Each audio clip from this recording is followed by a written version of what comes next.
Hello guys, it's 6:45 ng Thursday.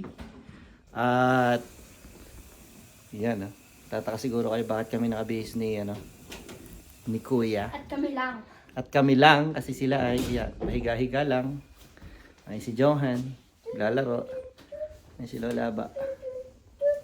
So papunta kami ngayon ng St. Gerard's, yung church dito, a few blocks away dito sa bahay. At meron kaming aatenan ni Kuya. May kukwento ko sa inyo. Tara. Let's go. Ready na kami para hindi kami mahuli. Mahirap na. Mahirap. Kaya pag First mahuli. day natin eh. Ha? Alas 7 na nga eh. Ayan na. O sige na. Bye-bye. Dito muna kami. Fun! Bye, see you later. Ingat kayo.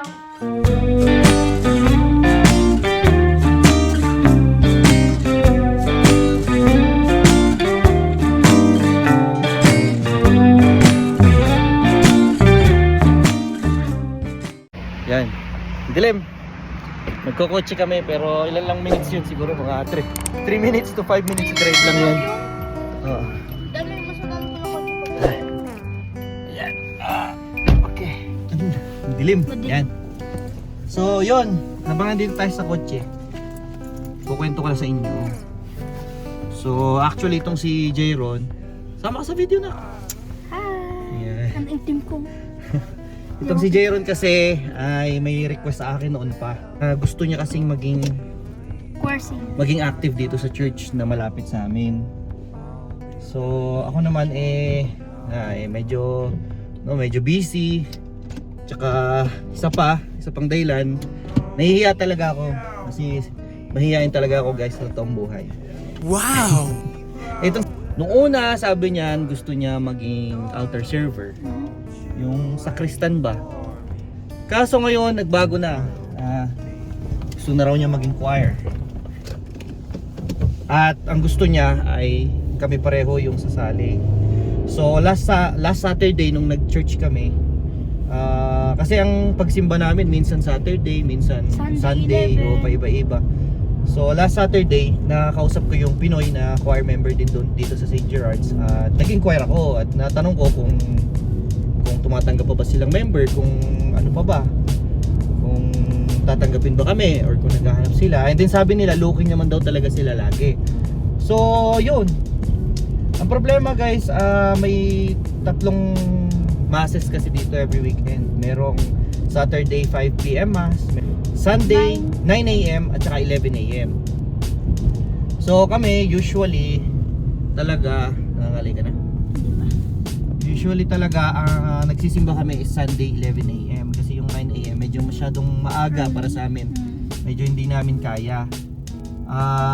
Kaya 11 AM talaga yung target namin. Minsan nakakasimba kami ng Saturday kapag wala kaming lakad ng Saturday. Ang problema kasi doon sa Saturday kulang talaga yung choir members nila, kukunti sila. Ang problema nga lang guys, hindi namin masalihan yung group na yun kasi ang tawag dito, ang inaalala namin kasi paano yung halimbawang pag yung mga time na na pag lumalabas kami, umaalis kami ng Saturday, hindi kami lagi attend ng practice.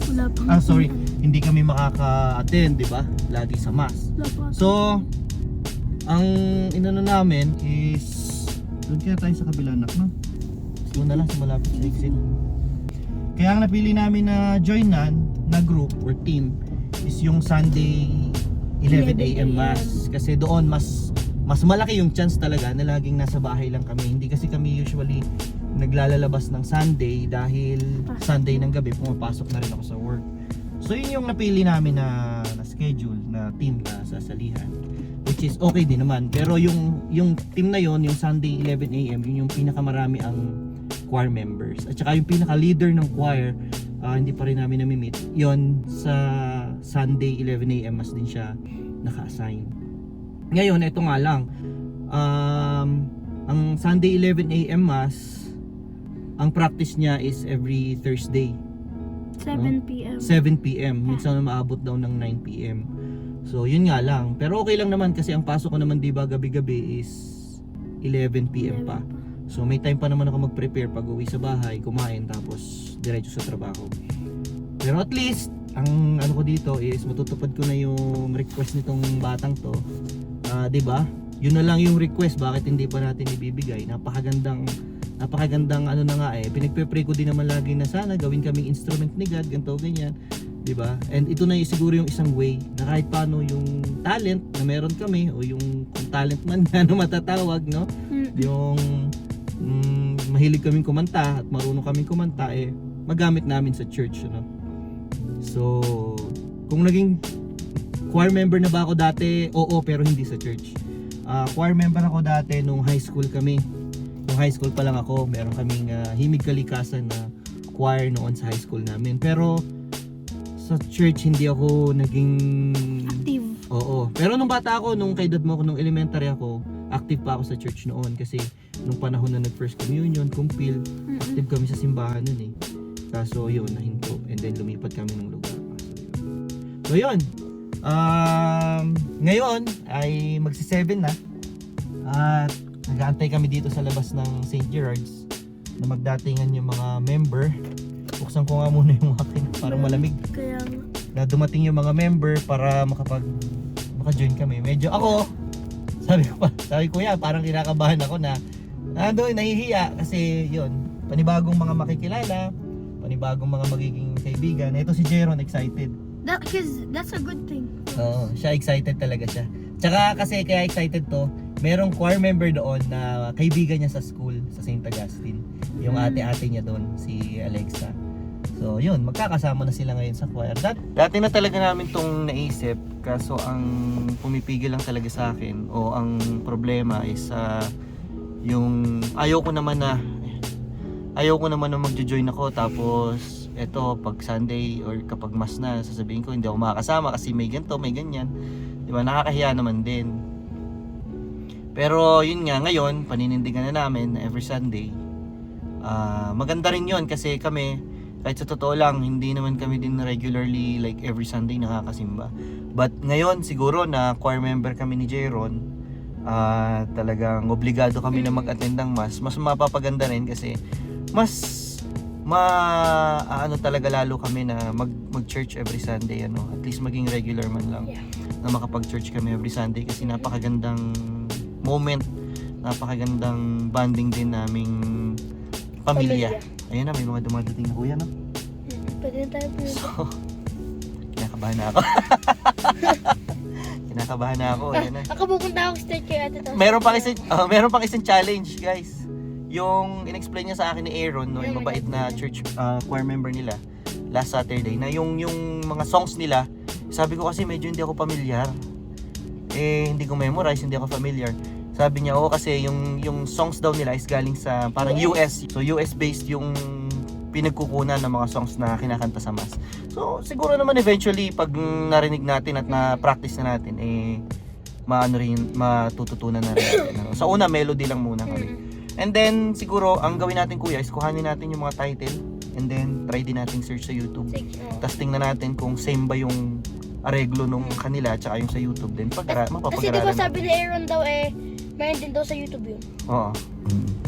So yun, hindi na muna kami magvi-video doon sa loob kasi bawal, ano? So yun, siguro ang hirap kasi ang dilim. Sa end na tayo mag-video. So share na lang namin sa inyo siguro mamaya kung ano yung magiging experience namin dito, panibagong experience, panibagong mga tao makikilala, panibagong mga kaibigan. Go na, 6:55. Pupunta na kami kasi 6:55 na, mahirap na, baka maliit pa, nakakahiya. Bye! See you later! Bye! Video ko, nandito kami nakapasok na kami sa church pero hindi pa doon sa pinaka mismong loob ng church. So, video muna tayo. Kinakabahan din naman, no? So, nandito na yung pianist nagpe-prepare na. Pero yung ibang mga members, Wala pa. tataka ako kasi wala pa. 7 PM yun. So, hintay lang kami. Ayun, may dumating. Ayan, may dumadating. So, usually on time naman mga tao dito. Kaya, for sure, may start yan ng 7. 2 minutes na lang yata. So, yun. Magpapakilala pa kami kasi hindi pa nila kami kilala. Hindi pa kami nakakapag-introduce. So, yun. See you guys later. Every age, oh God, you have been our refuge. You have been our hope.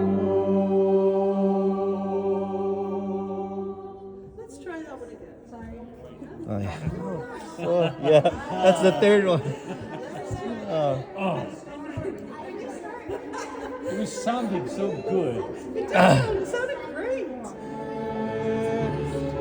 We knew Him, Lord Jesus. Hallelujah. Hallelujah. Enter the journey, come to the song, enter the journey of feed us the family of God. Yay! Bahay na kami! Kuya, kumusta naman? Good, it was a good chapter. Ganda, no? Sa'yo din, ano? Gaganda ng mga kanta namin. Ang pinaka-favorite kong kanta yun nasa pinaka-last. Tapos, yun, kahit paano makakanta na kami with confidence. Kasi usually, pag umaattend ka ng mas, di ba, nahuhula ka ng tono, hindi mo mailakas yung kanta mo kasi baka sumablay ka, baka hindi pala yun, di ba? Parang hinuhulaan mo lang. At least ngayon, meron na talaga kaming binabasa na notes na pinagbabasihan. Kuya, nakikigets mo na yung ano ngayon?